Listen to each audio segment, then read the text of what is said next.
Hello అందరికీ నమస్తే అండి. నేటి గృహిణికి స్వాగతం.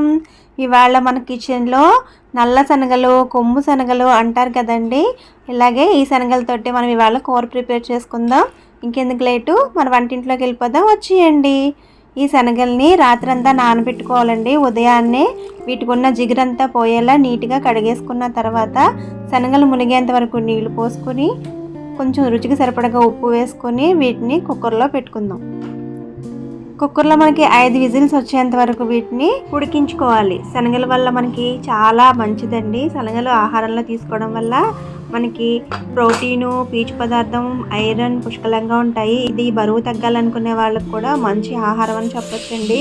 శాకాహారులకి ఇది చాలా అద్భుతమైన పోషకాహారం. ఇది మనకి తయారు చేసుకోవడానికి కావాల్సిన మసాలా దినుసులండి: 4 లవంగి మొగ్గలు, 2 లాలిక్కాయలు, 1/2 టేబుల్ స్పూన్ జీలకర్ర, 1 టేబుల్ స్పూన్ దోసపప్పు, 1 టేబుల్ స్పూన్ ధనియాలు, 2 టమాటాలండి. ముందుగా టమాటాలు మినహాయించి మిగిలినవన్నీ పేస్ట్లా చేసేసుకుందాం.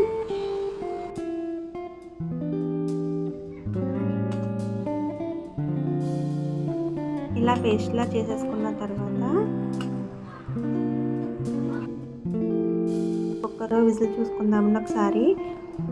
అవి ఎలా కుక్ అయినాయి అనేవి శనగల్ని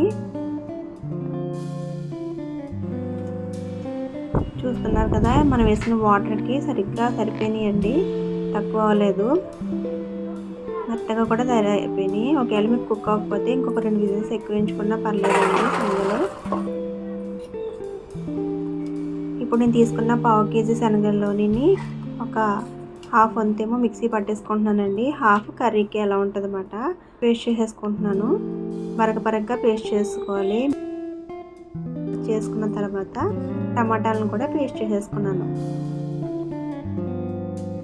ఇవన్నీ కూడా ఒక గిన్నెలో వేసేసుకున్నానండి. శనగల పేస్టు, మసాలా పేస్టు, టమాటా పేస్టు అన్నీ కూడా పక్కన పెట్టుకున్నాను. ఇప్పుడు స్టవ్ వెలిగించుకొని మళ్ళీ కుక్కర్ పెట్టుకొని ఒక 2 టేబుల్ స్పూన్లు నూనె వేసుకున్నానండి. ఇది గానుగ నూనె వేసుకున్నాను నేను.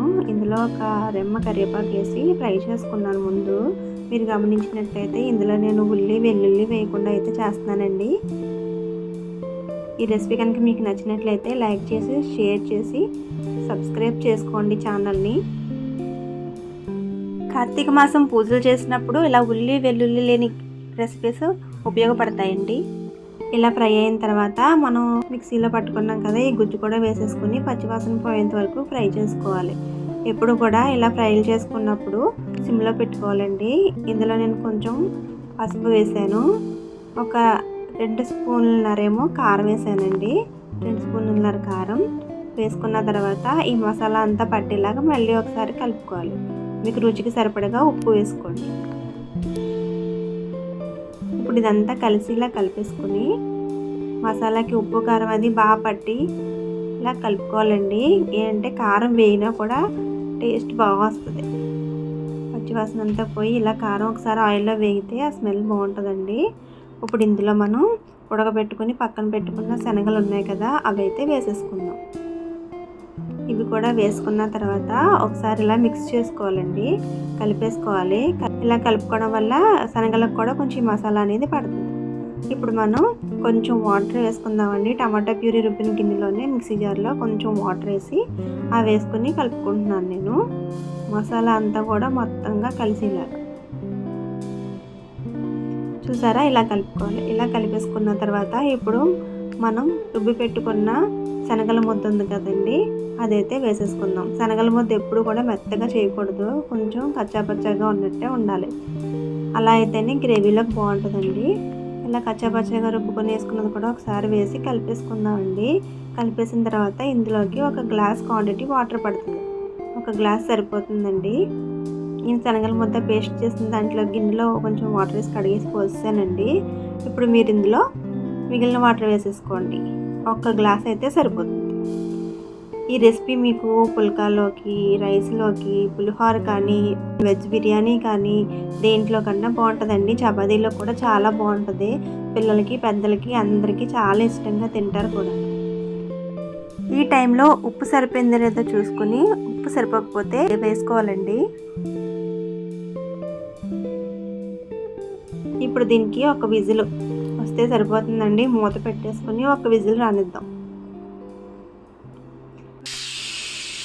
ఈ ఒక్క విజిల్ వచ్చిన తర్వాత మనకి ప్రెజర్ అంతా పోయిన తర్వాత అప్పుడు ఒకసారి మళ్ళీ మూత తీసుకుని చూసుకోవాలండి. మూత తీసుకుని చూస్తే చూసారా ఎలా కుక్ ఉంది. ఇప్పుడు దీన్ని ఒకసారి మనం గరిటె పెట్టి కలుపుకుందాం. దీని కన్సిస్టెన్సీ ఎలా ఉందో చూసుకుందాం. చూసారు కదా, ఇప్పుడు పల్చగా అయితే ఉన్నట్టు కనిపిస్తుంది కదా. ఈ పల్చగా ఉన్న దాన్ని ఒకసారి మనం కొంచెం థిక్గా అయ్యేలాగా ఒకసారి మళ్ళీ కుక్ చేసుకుందాం. స్టవ్ వెలిగించుకుని మళ్ళీ ఒకసారి కుక్ చేసుకుందాం. చాలా పల్చగా ఉంది కదండి. ఇది మనకి ఉడికి కొద్దీ కూడా మనం శనగలు ముద్ద అయితే వేసాం కదా, ఈ ముద్ద వల్ల దగ్గరగా అయిపోతుందండి. చూసారా, ఉడికి కొద్దీ కూడా కూర దగ్గర పడుతుంది కదా. అలాగే మీకు ఎంత దగ్గరగా ఉండాలనేది చూసుకుని దింపేసుకుంటే సరిపోతుందండి.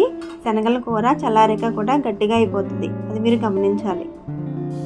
అంతేనండి, అందరికీ ఎంతో ఇష్టమైన శనగల కూర రెడీ. మీకు కనుక ఈ రెసిపీ నచ్చినట్లయితే మా ఛానల్ని లైక్ చేయండి, షేర్ చేయండి, సబ్స్క్రైబ్ చేయండి. Thank you friends. మళ్ళీ ఇంకో రెసిపీతో మీ ముందుకు వస్తుంది మీ నేటి గృహిణి.